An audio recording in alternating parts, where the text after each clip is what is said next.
안녕하십니까? 솔목 라이프입니다. 벌써 2022년 9월과 10월에 황금빛 가을을 맞이하자마자 밤 기온은 겨울로 가고 낮 기온은 여름의 끝자락에 걸려있는 듯 합니다. 9월 초부터 또다시 겨울을 준비하기 위해 집 옆에 있는 조그마한 공간을 활용해서 작은 온실을 만들기로 했습니다. 원래 이 공간은 한 줄 텃밭을 만들어서 여름 동안 가지나 고추 및 상치 등을 키우던 장소인데 좀 더 1년 동안 내내 텃밭 공간으로 만들고자 합니다. 땅의 모양이 사각형이 아니라서 전체 구성을 어떻게 할지가 고민이 되었고 자투리 공간을 최대한 살리기 위한 레이아웃을 살펴보았습니다.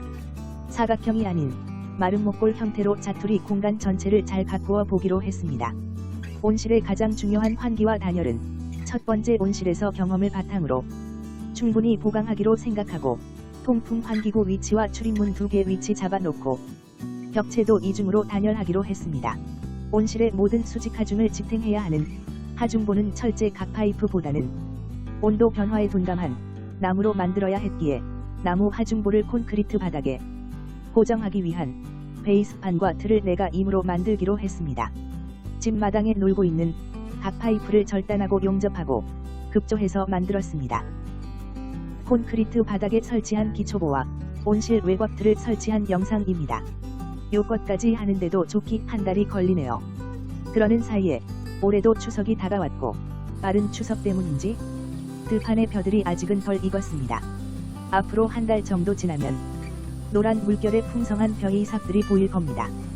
이제는 벽체를 만들고 있습니다.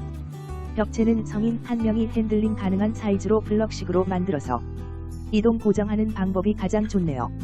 벽체의 중간 지지대 간격은 1m 뽁뽁이 비닐이 고정되도록 했습니다. 최대한 뽁뽁이 비닐을 아끼려고 하는 것입니다. 조립된 벽체는 혼자서 밀고 당기고 끌고 이고 지고 이동 시켜봅니다. 나무 하나는 가벼운데 조립된 것들이 겁나게 무겁습니다. 허리도 많이 아픕니다. 힘들어도 적당히 수직을 맞추어 조립된 벽체는 그럴듯해 보입니다. 치수상 오차도 없이 딱딱딱 맞아 떨어지니 더욱 가뿐하네요. 벽체가 그럴듯하게 모양을 갖추었으니 지붕을 설치할 차례입니다. 온실 모양이 직사각형이 아니라는 것이 벽체까지는 큰 문제 없으나 지붕을 설치할 때 꽤나 힘들게 합니다. 지붕틀 하나의 길이와 조립 각도가 다르다 보니 지붕틀 하나하나씩 나무 길이 재고 자르고 각도 재고 자르고 조립해보고 이상 있으면 또 수정하고 마지막으로 핏으로 고정합니다. 마지막 핏으로 고정했어도 뭔가 요상한 것들이 발견되면 또다시 처음부터 다시 합니다. 이것이 DIY의 한계이면서도 재미랍니다. 가을철 잔뜩 땀을 흘리면서 지붕까지 큰 틀의 구성이 끝났습니다. 땅과 하늘 그리고 주변 벽면을 막아주니 허전함과 아늑함이 동시에 느껴지네요. 울퉁불퉁한 바닥면을 막기 위해서는 몰타를 이용해서 콘크리트로 하부 벽면을 공사해야 합니다. 그동안 옆에서 구경만 했지 내가 직접 해보는 것은 처음입니다만 해보면 다 됩니다. 우선 콘크리트 경계를 위해 나무틀을 짜서 공간을 만들어주고 내부 공간에 볼트를 박아서 굳은 콘크리트가 벽체에 잘 고정되도록 해두었습니다. 별도 철 부속물이 없으니 그런 방법이라도 사용해야지요. 거의 반나절을 몰탈과 자갈을 비비고 퍼서 나르고 붓고 또다시 몰탈과 자갈을 비비고 퍼서 나르고 붓고 또다시 몰탈과 자갈을 비비고 퍼서 나르고 붓고 해서 한쪽 벽면 하부를 겨우겨우 마감했습니다. 정말 힘들어 못하겠습니다. 라고 생각했는데 막상 끝나고 조금씩 완성되는 형태를 볼 때면 그런 고생했던 생각과 잡념들이 사그리 사라집니다. 인간의 뇌 구조가 참으로 신기합니다.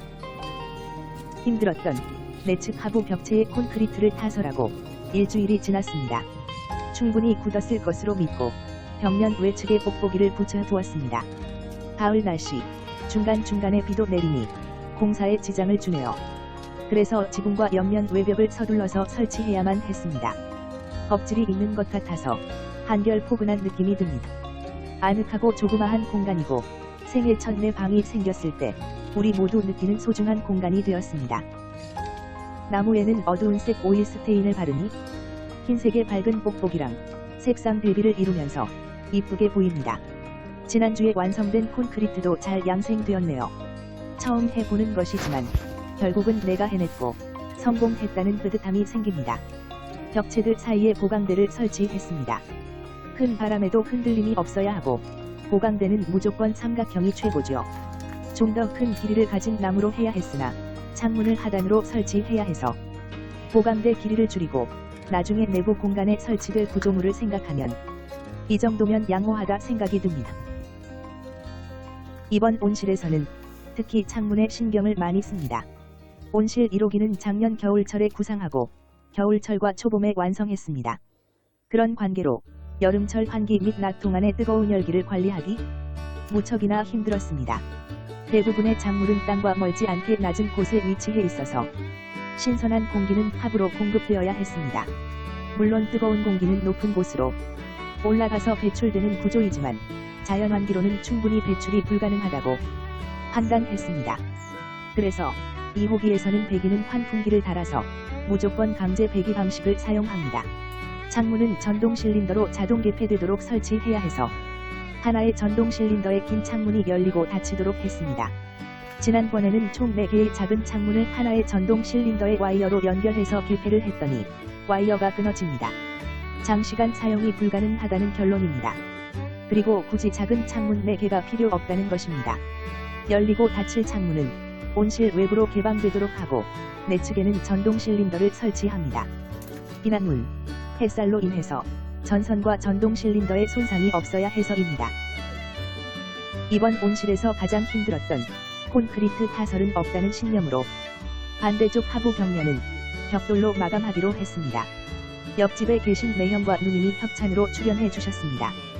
벽돌 하나, 벽돌 둘, 조금씩 쌓아 올리면서 역시나 둘이서 하니 딱 시간이 반으로 줄어듭니다. 땅바닥에서 아래 벽체 높이까지 딱 치수가 들어맞습니다. 절묘한 운빨입니다. 전혀 계산도 생각도 하지 않았는데 이런 행운도 있습니다. 시멘트 작업에 꽂힌 미장이라는 최종 마무리 작업은 역시나 누님이 해주십니다. 힘보다는 정교함과 노련함이 필요한 마지막 과정이니까요. 창문을 막고 있던 뽁뽁이도 잘라내고 아직 내장이 완벽하게 완성된 것은 아니지만 천장과 내측 벽체까지는 이중으로 뽁뽁이를 설치 완료했고 하부 벽체도 콘크리트와 벽돌로 마감까지 완성했습니다. 양 방향에서 설치된 창문으로 시원한 바람도 잘 들어오고 남과 북으로 연결된 문을 통해서 환기도 완벽하게 되는 것 같습니다. 앞에 보이는 창문 반대쪽 상단에는 집에서 놀고 있던 간이 선풍기를 환기용으로 매달아 두었습니다. 빵빵하게 환기를 해줄 만큼 용량이 클 것 같지는 않지만 올 겨울 그 능력을 시험해 볼 생각입니다. 이제는 온실 2호기를 만들기 시작한 지 약 2개월. 어느덧 가을 만축 풍경을 모든 이들이 즐기는 10월의 마지막 주로 가고 있습니다. 만인이 즐기는 만추를 마음속에서 사라지게 하고 난 조금만 더 노력해서 온실 2호기 완성될 때까지 더 열심히 집중해서 만들어야겠습니다. 감사합니다. 솔목 라이프였습니다. 다시 찾아뵙겠습니다. 안녕히 계십시오.